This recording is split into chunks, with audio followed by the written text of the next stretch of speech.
The floating citadel of Aurelia Prime shimmered like a golden star against the dark sky. It was a proud place, built on ancient stone and modern steel, home to nobles, governors, and the rich who ruled the space colonies. Every window glowed with soft light, and tall towers reached upward as if trying to touch the stars. Tonight was special. A great banquet was to be held in the Grand Hall. The nobles had prepared for weeks, polishing silver walls and shining the star-shaped chandeliers that hung from the ceiling. The Alpha King, the most powerful leader in the galaxy, was coming. Everyone in Aurelia talked about him. Some whispered in fear. Others whispered with hope. He had ended wars, brought new planets under peace treaties, and ruled over hundreds of star systems. But more than his power, it was his eyes people spoke about. Sharp eyes that could see what others could not. While nobles dressed in fine silks and golden cloaks, Leora tied her old apron tightly and slipped into the kitchen. She was only 17, a kitchen maid who had lived in Aurelia's servant quarters since she could walk. Her gloves were torn at the edges, her shoes were worn down, and her hair was tied back in a simple braid. She carried trays, washed dishes, cleaned pots, and served drinks. No one spoke kindly to her. Most didn't speak to her at all.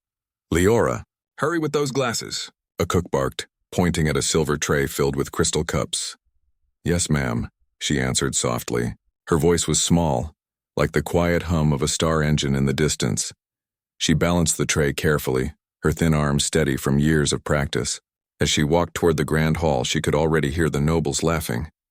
Their voices were smooth and loud. They liked being heard. Inside the Grand Hall, everything sparkled.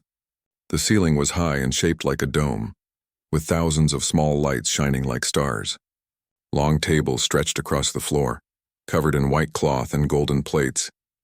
Musicians played soft music near the fountain in the corner. Nobles stood in clusters, showing off their jewels and talking about who wore the most expensive robe. Leora kept her head down as she walked between them.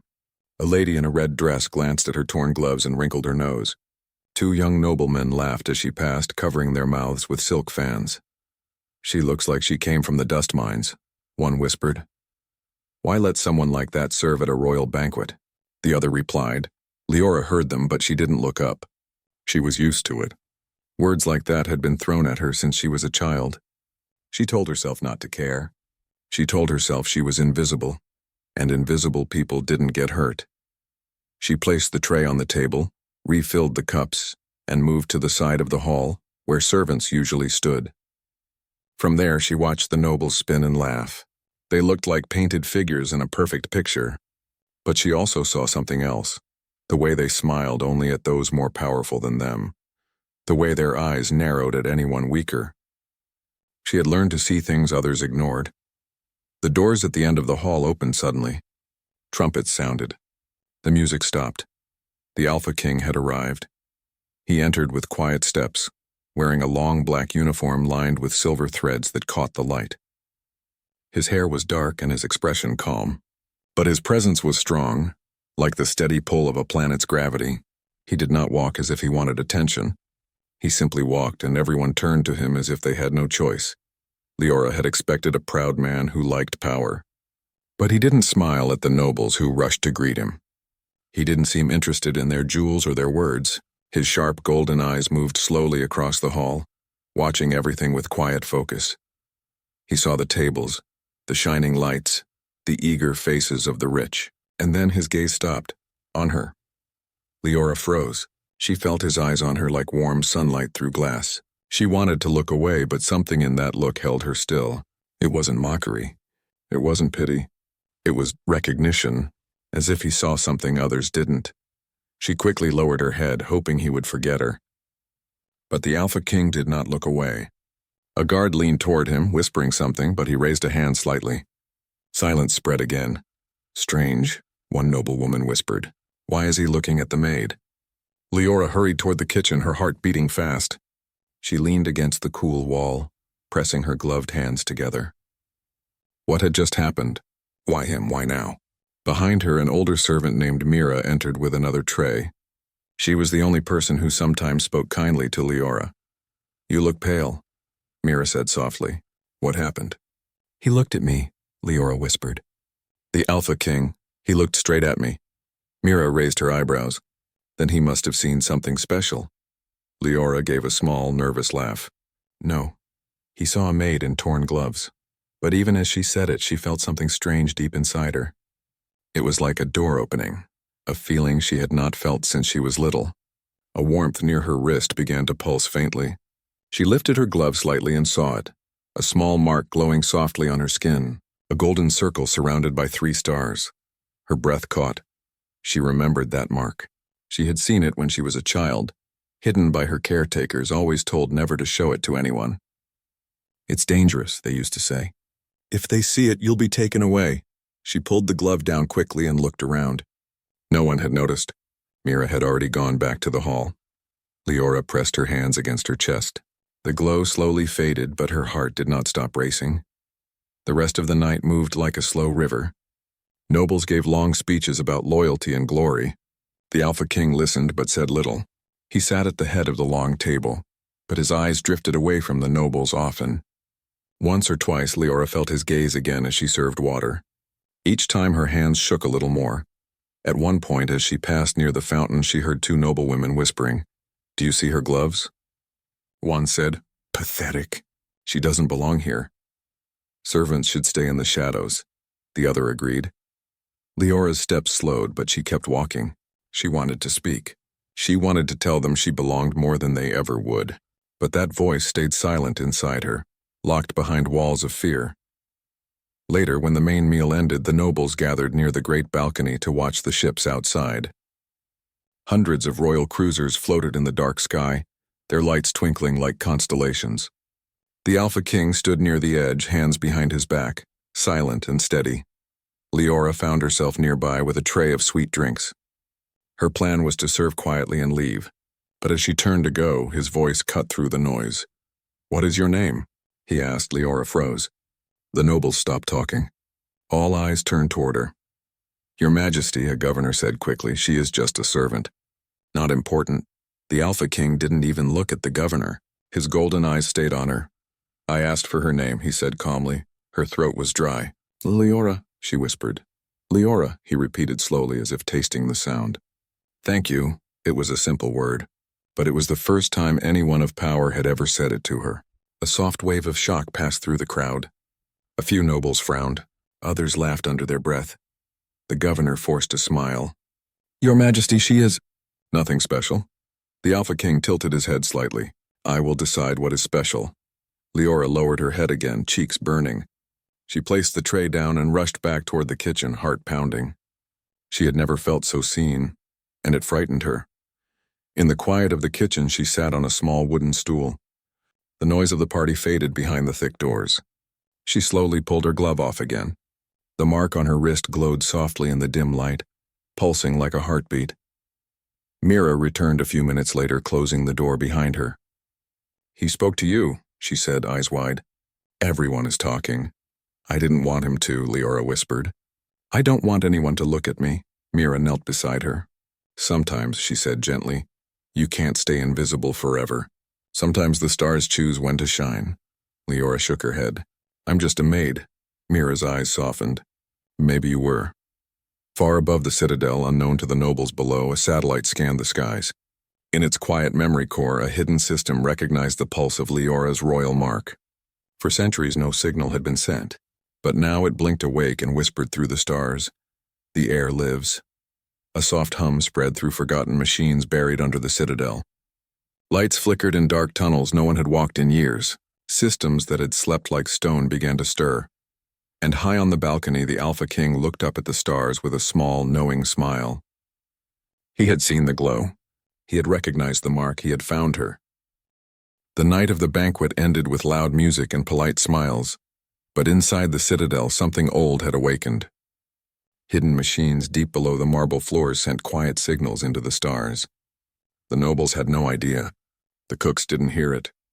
But Leora felt something in the air, a soft, steady pull like the heartbeat of a sleeping giant. She didn't sleep that night. She sat on her small bed in the servant quarters, holding her wrist close to her chest. The mark under her glove glowed softly, brightening and fading like a quiet star. She whispered to herself, "Why now?" But there was no answer. Outside her window, the Alpha King's fleet floated silently around the citadel, their lights blinking like distant fireflies. Somewhere inside one of those ships was Cassian Vane, the man who had seen her when no one else had. She didn't know why he had looked at her or what he had seen. She only knew her life was no longer simple, a sudden attack. The next morning, the sun rose behind the towers of Aurelia Prime, painting the silver walls in gold. The servants rushed through the halls, cleaning after the grand feast. Leora worked in silence, as she always did, though today everything felt different. Every sound seemed sharper. Every light seemed brighter. She carried a basket of clean cups toward the dining hall when the ground shook. The walls trembled. The basket slipped from her hands. Crystal cups shattered on the floor. Alarms screamed through the citadel. Red lights flashed. A guard ran past her, shouting into a radio, "Unknown fleet incoming. All hands to defense stations." The nobles who had just woken ran through the halls in panic. Servants hid under tables. Leora stood frozen. She looked up at the ceiling and saw through the tall windows. Dark ships sliding out from behind the nebula like silent shadows. They were not friendly. They carried no banners, no light, only cold black armor. The Citadel's defense cannons tried to lock onto the ships, but something jammed their systems. Sparks flew. A loud voice came over the speakers. All citizens move to secure zones. This is not a drill. The king's command in the control tower, Alpha King Cassian Vane, stood tall, watching the enemy fleet appear on the screen. His officers rushed around calling out numbers, warnings, and system failures. Cassian's golden eyes narrowed. "They've jammed us fast," one officer said. "They knew where to strike." "Of course they did," Cassian replied calmly. "They've been waiting for this moment." The governor of Aurelia entered the room, pale and shaking. "Your Majesty," he said quickly, "you must leave. If the citadel falls, you must return to the capital." Cassian turned to him slowly. "And leave your people behind?" The governor's voice cracked. "It's protocol." "I don't follow cowards' protocol," Cassian said simply. "We defend." He walked to the main window and looked out at the dark ships. "They're after something," he said quietly. "Or someone." Leora's secret down in the servant halls, Leora tried to run toward the safe room with the others, but the pull she had felt since last night grew stronger with every step. Her wrist burned softly beneath the glove. The mark glowed brighter. It felt as if it was calling to something deep under the citadel. She stopped running. She turned away from the crowd and walked down a narrow hallway no one else used. It was old and dusty. She had cleaned here many times before, but never noticed the strange feeling in the air. The lights flickered as she walked. The hallway ended at a wall of smooth silver metal. But as she reached out, the wall shimmered like water. Her glowing mark matched the pattern on the surface. A soft voice, not a human one, had whispered in her mind, "Welcome home, heir of Selene." Her breath caught. The metal wall slid open, revealing a hidden passage that led down into darkness. The hidden chamber. The air in the passage was cool and still. Ancient lights flickered to life as she walked down. She didn't know why she trusted the voice. Maybe because for the first time in her life she felt like something was waiting for her. The passage opened into a huge chamber. The walls were carved with old star symbols and names she didn't recognize. In the center stood a throne made of black crystal, surrounded by glowing blue lines that ran across the floor like rivers of light. It looked like something built before any of the towers above existed. Leora stepped forward. The mark on her wrist shone like a small sun. As she touched the throne, the entire room came alive. Holograms flickered. A giant star map lit up around her.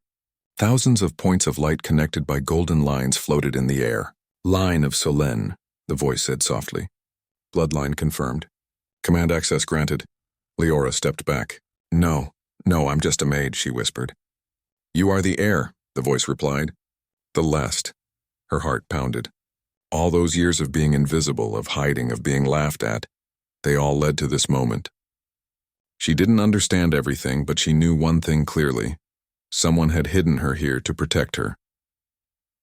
The Alpha King arrives. A few minutes later, footsteps echoed through the passage behind her. She spun around, ready to run. But it wasn't an enemy. It was Cassian Vane wearing his black command uniform, calm even in the storm. He stood at the entrance of the chamber, looking around at the glowing walls. He didn't seem surprised. He had known something was here. "I knew the stories were true," he said softly. The lost house. The throne of Solène. Leora stepped back nervously. Why are you here? Cassian walked closer but slowly so she wouldn't feel trapped. Because I saw the mark on your wrist last night, he said. I've spent years searching for the lost heir, and now I've found her. I'm not an heir, she said quickly. I'm just a maid. He shook his head. No, you're the bloodline they fear. That fleet out there isn't attacking for power or money. They came to kill you before you awaken what's hidden here. Leora stared at the star map. Awaken? Cassian pointed to the glowing lines. This is a defense system, an ancient armada built by your ancestors. It was meant to protect Aurelia in times of great danger. Only the true heir can unlock it.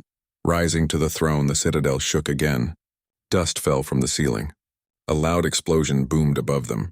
Cassian's communicator buzzed. Your Majesty, a soldier's voice said through it. Enemy ships have broken through the outer shield. We're losing control. Cassian looked at Leora. It has to be you. Her hands shook. I can't. I don't know how. You don't need to know how, Cassian said calmly. It's in your blood. Just trust yourself. She looked down at her gloves. They were torn and dirty, the same gloves everyone laughed at. She slowly pulled them off and placed her glowing hand on the throne's surface.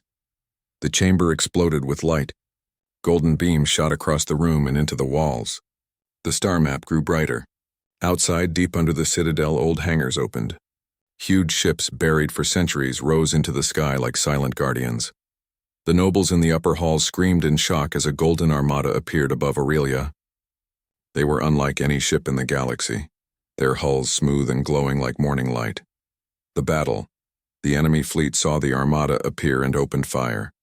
But the golden ships moved with impossible speed. They formed a protective shield around the citadel, their light cutting through the darkness. Missiles exploded before they could reach the towers. The armada struck back, beams of gold slicing through black hulls. One by one, the enemy ships fell. Cassian stood beside Leora, his voice calm. They're answering to you. You are their commander. I don't know how I'm doing this, she whispered. Because it's who you are. Up in the control tower, the governor and nobles stared at the screens in disbelief. They saw the maid they once laughed at now sitting on the throne deep below, leading the fleet like a queen of the stars. A new name within an hour, the dark fleet was broken. The survivors fled into the nebula. Aurelia Prime stood safe. The alarms faded. The lights returned to normal. But nothing in Aurelia was the same. Cassian led Leora out of the hidden chamber. Guards and nobles filled the grand hall, whispering in shock as she walked in. Her simple clothes were still stained. Her gloves were torn. But everyone's eyes were wide, not with mockery now, but with awe. The governor stepped forward, stammering, Your Majesty, who is she? Cassian's voice was firm. She is Leora of Solène, rightful heir to Aurelia Prime. Gasps filled the room. Nobles who once ignored her now bowed their heads. Servants stared as if they were seeing a star for the first time. Leora felt her hands shake. She wasn't used to people looking at her this way. But when she met Cassian's eyes, she saw something steady there. Not power, not pity, respect, a quiet moment. Later that night, as the stars shone quietly outside, Leora stood alone on the balcony where Cassian had first spoken to her. The air was cool. She held her gloves in her hands, the same old gloves everyone had laughed at. She smiled softly. Those gloves had hidden who she was for years, but now she wasn't hiding anymore. Cassian joined her silently. For a long moment, they both looked at the sky. You didn't just save the citadel, he said softly. You gave it a future. I was just a maid, she said quietly. He shook his head. No, you were always more. I just saw it before anyone else. Leora looked at the stars, at her armada still floating like golden fireflies in the dark. For the first time in her life, she felt the weight of her name not as a burden but as a strength, a new beginning. In the days that followed, the citadel changed. The nobles no longer laughed at her. The servants walked taller. The old throne of Solène shone again,